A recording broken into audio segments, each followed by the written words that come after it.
있는데 지금 우리나라를 포함한 전 세계 산업 현장에서 아주 빈번하게 일어나고 있는 사고입니다. 그래서 이제 전기적인 용어로 설명을 할 때 아크 플래시라고 해서 어떤 전기가 이제 그 가압되어 있는 설비 쪽에서 지금 보시는 작업자들처럼 어떤 작업을 수행할 때 안에 어떤 위험 전압이 남아 있을 때 그런 이제 전압들로 인해서 아크가 발생을 하면서 이런 폭발이나 화재들로 인해서 사람이 죽거나 크게 다치는 그런 사고들이 아주 빈번하게 발생을 하고 있고요. 지금 저희가 이제 미국 회사이기 때문에 주로 미국에 대한 통계를 저희가 이제 뭐 소개를 해드리고 있는데, 미국 같은 경우에도 전체 전기 사고의 약 20% 정도가 이런 아크 플래시와 연관된 사고다. 그리고 미국 같은 경우에 연간 약 500건 정도의 이런 아크 플래시와 연관된 전기 사고가 매년 발생을 하고 있고요. 이로 인해서 약 뭐 한 2억 달러 정도의 그런 손실들이 매년 발생을 하고 있다고 합니다. 그래서 이런 사고들이 발생하는 주요 원인으로는 이런 전원이 차단된 상태들을 확인을 하지 않거나 아니면 전원을 끄지 않은 상태로 작업을 하는 경우들이 아주 많이 있습니다. 지금 이 통계는 우리 한국의 전기재 통계로요. 그 한국전기안전공사에서 2017년도 전기재 통계 분석집을 올해 8월에 이제 그 출시를 할 예정입니다. 그래서 거기에 나오는 있는 간단한 통계 수치들만 지금 미리 발표가 된 상태라서 제가 한번 인용을 해봤고요. 지금 이 수치들은 작년 2017년도 한 해에 발생한 전기 화재 사고의 통계 수치가 되겠습니다.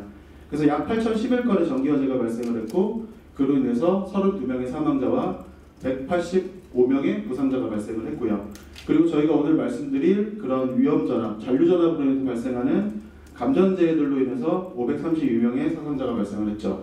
그래서 19명의 사망자, 그리고 부상자들이 513명으로 표시가 되어 있는데, 여기에 지금 통계에 포함된 부상자들은 대부분 아주 심각한 그 상해를 입은 부상자들이라고 보시면 될 것 같습니다. 그리고 그 외에도 이런 잔류전압들로 인해서 발생한 전기 설비 사고들이 7,397건 중에 다수를 차지하게 되겠고요. 그래서 이런 전기 사고들을 방지하기 위해서 우리 산업 현장에서들은 어떤 일들을 하느냐라고 하면, 지금 여기에 명시되어 있는 NFPA 702라는 것은 그 미국의 산업 현장에서 전기 설비들을 점검할 때 지켜야 하는 그런 어떤 프로시저들을 얘기를 합니다.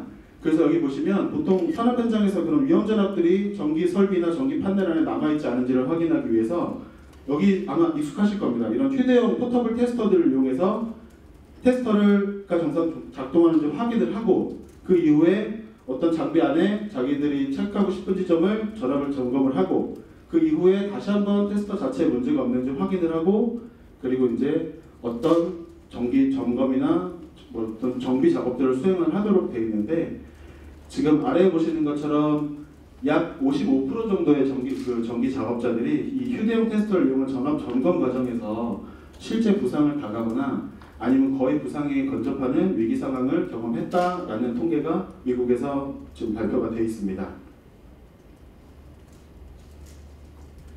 그래서 이런 아까 55% 정도의 작업자들이 그 전문가들임에도 왜 그런 부상을 당하거나 부상에 근접하는 위험 상황에 직면하냐라고 하면은, 이 휴대용 테스터라고 하는 자체들은 이런 한계들을 가지고 있습니다.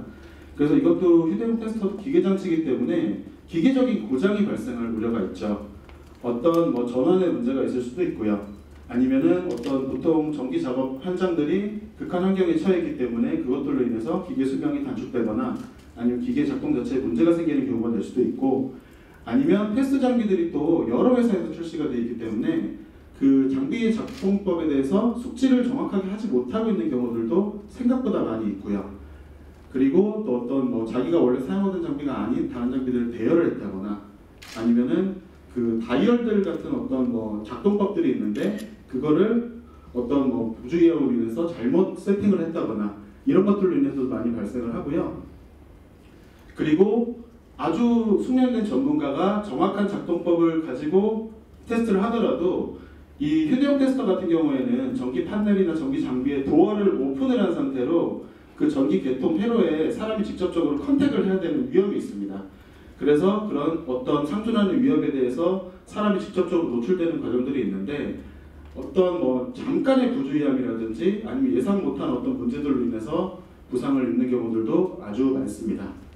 그리고 이제 두 번째는 가장 중요한 거는 인적 오류라고 되어 있는데 지금 여기 말씀드린 그 모든 원인 중에서 약 80% 정도를 차지한다고 하고요.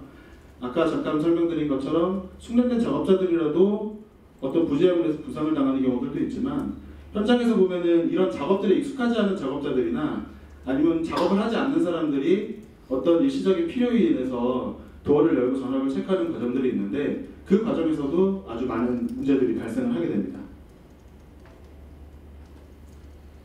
이런 문제들을 해결을 하기 위해서 저희가 세계 최초로 이런 연구 장착형 잔류전압 테스터, 이제 영어로는 앱선스 오브 볼티지 테스터라고 하는 제품을 저희가 소개를 해드리는 거고요.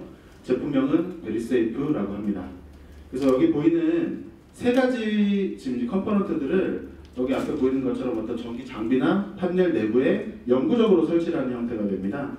그래서 뭐 아이솔레이션 모듈이라고 불리는 검정색 형태의 박스를 판넬 내부에 설치를 하게 되고요. 그리고 이 노란색 인디케이터 모듈은 판넬 도어 외부에 설치를 하게 되고요. 그리고 옆에 있는 AVT 시스템 케이블은 이 두 개의 모듈을 서로 연결해서 통신하도록 하는 역할을 해주는 아이템입니다.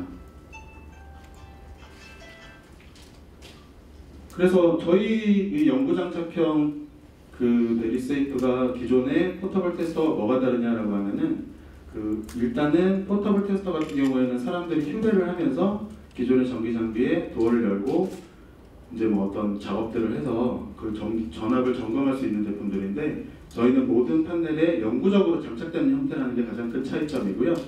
그리고 도어의 바깥쪽에 지금 인디케이터 모듈이 설치가 되는데 이 인디케이터 모듈의 버튼을 누름으로 인해서 모든 그 전압 점검 작업들을 자동화된 순서대로 다 수행을 할 수가 있기 때문에 사람이 어떤 위험에 노출될 가능성을 완전히 통제할 수 있는 그런 장점을 가지고 있습니다. 그래서 아까 전에 제가 그 NFPA라는 미국 방화협회에서 제안하는 정기 점검에 대한 프로시저를 말씀을 드렸는데 테스터를 선택을 하고 테스터가 정상 작동하는지 시험하고 그 다음에